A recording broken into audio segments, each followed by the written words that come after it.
نہیں۔ عمر ایک دن دسترخوان پہ آئے، سادہ سا کھانا کھایا، اٹھنے لگے، بیوی نے کہا بیٹھ جائیے۔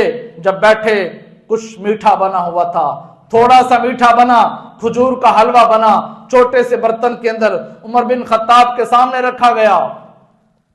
عمر بن خطاب نے فوراً پوچھا یہ بتاؤ یہ میٹھی ڈش کہاں سے بنی، یہ کھجوروں کا حلوہ کہاں سے آیا؟ بیوی کہنے لگی جو وظیفہ مقرر ہے میں نے اسے ایک ایک چوانی بچا کے، ایک ایک کانا بچا کے، پورا مہینہ 1 درم بچایا ہے، اس کی کھجوریں اور گھی لیا ہے۔ آج دل کر رہا تھا بڑے عرصے کے بعد کہ ہمارے گھر میں میٹھا نہیں بنا، آج میں نے یہ میٹھا تیار کیا ہے۔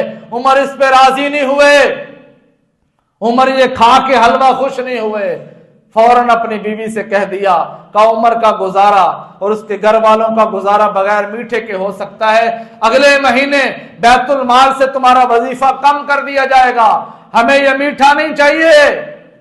آج کبھی پوچھا اپنی اولاد سے یہ نوٹ کہاں سے آ رہے ہیں؟ آج تمہارے گھر میں رنگا رنگ یہ کھانے بنتے ہیں، کبھی پوچھا آج یہ مال کہاں سے